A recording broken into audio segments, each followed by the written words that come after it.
Hello दोस्तों, इस video में हम सीखेंगे कि टच सेंसर का यूज़ करके हम रिले को कैसे कंट्रोल कर सकते हैं और उसके थ्रू हम रिले को कंट्रोल करके एंड एक होम ऑटोमेशन का प्रोजेक्ट इजीली बना सकते हैं। मतलब आप अपने घर के अंदर किसी भी डिवाइस को ऑन ऑफ करने के लिए इस टच सेंसर का कैसे यूज़ करेंगे ये हम इस वीडियो में सीखने वाले हैं।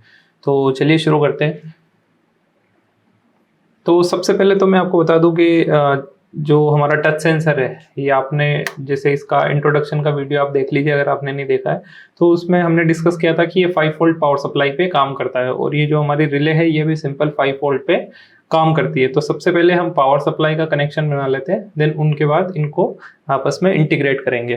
तो देखो पावर सप्लाई के लिए हमारे पास सबसे जो कॉमन चीज़ होती है वो नॉर्मल जो 9 वोल्ट की बैटरी है वो ईजिली हमें मिल जाती है, तो इसका हम यूज़ करेंगे। तो इस 9 वोल्ट बैटरी को हमें सबसे पहले 5 वोल्ट में कन्वर्ट करना होगा। तो देखो मैंने इसको इस बार पावर रेल में कनेक्ट नहीं किया है, ब्रेडबोर्ड की जो कंपोनेंट रेल होती है वहां पर कनेक्ट किया है क्योंकि मैं इसको कन्वर्ट करूंगा 5 वोल्ट में। ये 9 वोल्ट है बट हमारा जो सेंसर है वो काम करता है 5 वोल्ट पे। तो मैं ये 7805 आईसी यूज कर रहा हूँ जो कि मैंने इंट्रोडक्शन में भी समझाई है। तो इस आईसी को कैसे यूज किया जाता है इसको आप जो हमारा ये जो टच सेंसर है इसका इंट्रोडक्शन वीडियो में आप देख सकते हैं। तो ये मैंने यहाँ कनेक्ट कर दिया है, इनपुट वोल्टेज और ग्राउंड को आईसी के साथ में कनेक्ट कर दिया है। अब मैं 2 वायर यहाँ पर कनेक्ट करूंगा जिससे कि यहाँ से जो 5 वोल्ट पावर कन्वर्ट हो रही है वो हमें इस तरफ मिल जाएगी। जो हमारी बैटरी की जो पॉजिटिव पिन है वो आईसी की इधर से फर्स्ट वाली पिन पे कनेक्ट है एंड ग्राउंड वाली बीच वाली पिन से कनेक्ट है। अब जो सबसे राइट साइड में यहाँ पर जो पिन है उसको मैं कनेक्ट कर दूंगा पॉजिटिव से। तो यहाँ पर मैं एक वायर लगा के और इसको ये जो हमारी इधर वाली पावर रेल है इसके पॉजिटिव में मैंने कनेक्ट कर दिया है एंड मिडिल वाली जो पिन है जो हमारी ग्राउंड दोनों तरफ से कॉमन है उसको मैं यहाँ पे इस वायर के थ्रू कनेक्ट करके एंड इस ब्रेडबोर्ड में हम पावर रेल में यहाँ पर कनेक्ट कर देते हैं। तो इस तरफ जो हमारी पावर सप्लाई है वो कौन सी पावर सप्लाई है, 5 वोल्ट। तो यहाँ से हम हमारी रिले और सेंसर दोनों को इजीली कनेक्ट कर सकते हैं पावर सप्लाई के लिए। तो सबसे पहले मैं इसको यहाँ पर प्लेस कर देता हूँ सेंसर को इस तरीके से ताकि इनकी पिन्स को हम इजीली इधर से कनेक्ट कर सकें। उससे पहले हम एक बार चेक कर लेते हैं, हमारी इस साइड की जो पिन है वो VCC है और इधर वाले पिन ग्राउंड है। तो मैं यहाँ पर इसको प्लेस कर देता हूँ। अब एक जंपर केबल हम यहाँ से लेके और पॉजिटिव में लगा देते हैं। ये हमने पॉजिटिव वायर कनेक्ट कर दिया है। ये यहाँ पर जो पॉजिटिव पिन थी उसको पावर रेल के पॉजिटिव में कनेक्ट कर दिया है एंड जो हमारी इस साइड वाली पिन थी उसको हम कनेक्ट कर देंगे ग्राउंड से। ये हमने इसको ग्राउंड से कनेक्ट कर दिया, ठीक है। सेंसर कनेक्ट हो चुका है, यूज करके देखते हैं। देखिए लाइट ऑन ऑफ हो रही है इसके अंदर, तो हमारा सेंसर वर्क कर रहा है। यहाँ पर जो मैं यूज कर रहा हूँ मैंने आपको 3 अलग अलग मोड बताए थे इंट्रोडक्शन में कि ये 3 अलग अलग मोड पे काम करता है। आप इसको जब टच करके रखेंगे तब ये हाई सिग्नल देता है। एक और मोड था जिसमें आप इसको टच करके रखेंगे तो लो सिग्नल देगा, और एक था इसका टॉगल मोड जिसके अंदर आप एक बार टच करेंगे तो ऑन एंड एक बार टच करेंगे तो ऑफ, इस तरीके से काम करेगा। तो ये वाले मोड में मैं इसको यूज कर रहा हूँ। इसके लिए आपको क्या करना है, जो इसका बी वाला जो पॉइंट है मैं एक बार इसको डिस्कनेक्ट करके आपको दिखा देता हूँ कि इसका ये जो बी वाला जो पॉइंट है इसको मैंने आपस में शॉल्ट किया हुआ है। ये ए वाला बिल्कुल फ्री है, बी वाले को मैंने शॉल्ट किया हुआ है।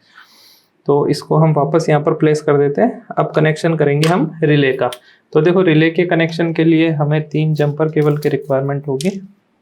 Mail to female jumper cable में यहाँ पर प्लेस कर देता हूँ इसके अंदर। अब देखो यहाँ पर रिले में भी सबसे पहले VCC फिर ग्राउंड एंड देन इनपुट। तो VCC और ग्राउंड को हम 5 वोल्ट में कनेक्ट कर देते हैं।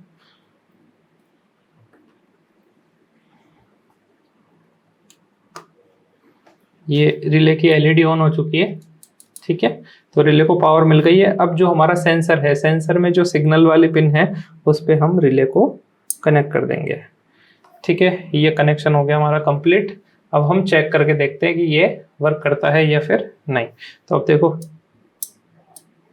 अगर आपको ये ग्रीन वाली LED दिखाई दे रही है तो आप इससे नोटिस करेंगे। देखिए जैसे ही हम एक बार टच करते हैं तो LED ऑन हो जाती है और दूसरी बार टच करते हैं तो LED ऑफ हो जाती है। तो इस तरीके से आप रिले को ऑन ऑफ कर सकते हैं। अब इस रिले के साथ हम एक बल्ब का कनेक्शन करके देखते हैं, जिससे कि हम इस टच सेंसर का यूज करके एक बल्ब को ऑन ऑफ कर पाए। तो देखिए, बल्ब का कनेक्शन करने के लिए हमने सिंपल पहले से एक कनेक्शन कर रखा है। ये बल्ब है जिसको मैंने होल्डर पे लगा रखा है, और उसके आगे एक वायर, और वायर के दूसरी तरफ मैंने यहाँ पर एक पिन लगा रखी है। अब देखो, रिले से कनेक्शन करने के लिए मैंने कई बार आपको अलग अलग वीडियोस में बताया है कि जो आपकी जो दोनों वायर है, इन दोनों वायर में से आप एक वायर को बीच में से कट कर लो, और रिले के जो उस तरफ के टर्मिनल है उनमें हमें इसको कनेक्ट कर देना है। तो इसके लिए हम क्या करेंगे, सबसे पहले इस साइड के जो स्क्रू है उनको थोड़ा लूज कर लेते हैं। अब देखो, रिले के कनेक्शन में क्या होता है कि सबसे पहले हमें कोई भी, दोनों में से कोई भी एक वायर हमें कॉमन पिन में कनेक्ट कर देना है। कॉमन पिन में कनेक्शन करना कंपलसरी है। इसमें जब हम कनेक्ट करेंगे तो ये कनेक्ट करना, कॉमन में एक वायर कनेक्ट होना ही चाहिए। फिर जो दूसरा वायर बच रहा है वो आप NO एंड NC किसी में भी कनेक्ट कर लो, एंड ये तो आपकी प्रोजेक्ट की वर्किंग बिल्कुल सही होगी, या फिर जस्ट ऑपोजिट हो रही है तो आप इसको चेंज भी कर सकते हैं। बट टच सेंसर वाले केस में क्या हो रहा है कि एक बार टच करने से ऑन हो रहा है और दूसरी बार टच करने से ऑफ हो रहा है। तो आप चाहे इसे NO में कनेक्ट करें चाहे NC में कनेक्ट करें, दोनों से वर्किंग इसकी सेम ही मिलेगी हमें। ठीक है, ये हमने यहाँ पर कनेक्ट कर दिया है, और ये बल्ब को हम यहाँ प्लेस कर देते हैं एंड इसको हम कनेक्ट कर देते हैं पावर सप्लाई में। तो जब भी आप रिले का यूज करें तो थोड़ा सा आपको ध्यान रखने की जरूरत है कि आप इसको जब भी पावर सप्लाई में कनेक्ट करेंगे तो करंट लगने का इसमें खतरा रहता है। तो इसके लिए आप क्या करेंगे कि पिन को डायरेक्टली इसमें हम कनेक्ट कर देते हैं एक बार, एंड रिले के और इस वायर पे आपको कहीं पे भी टच नहीं करना है। तो अब ये है हमारा टच सेंसर। अब देखो, ऐसा भी नहीं है कि जब हम पावर सप्लाई को इससे कनेक्ट कर देते हैं तो हमारे टच सेंसर में भी करंट आ सकता है। रिले का जो पोर्शन है उसके इसी तरफ ओनली पावर सप्लाई है, इस तरफ ओनली ये DC पावर सप्लाई है, यहाँ से हमें कोई भी करंट लगने का डर नहीं है। अब हम एक बार इसको कनेक्ट करके देखते हैं। देखिए, जैसे मैं टच कर रहा हूँ तो बल्ब ऑन हो गया, दूसरा टच करते ही बल्ब ऑफ हो गया। ठीक है, तो इस तरीके से आप अपने घर में जो भी अप्लायंसेस है उनको कंट्रोल कर सकते हैं यूजिंग टच सेंसर, जो कि इस तरीके से स्मूथली काम करेंगे। आप अपने घर के जो इलेक्ट्रिसिटी बोर्ड जो है उसके अंदर इसको इंटीग्रेट कर सकते हैं एंड इसको अपने घर में यूज कर सकते हैं। तो इस वीडियो में इतना ही, फिर मिलेंगे नेक्स्ट वीडियो में न्यू टॉपिक के साथ। Thank you.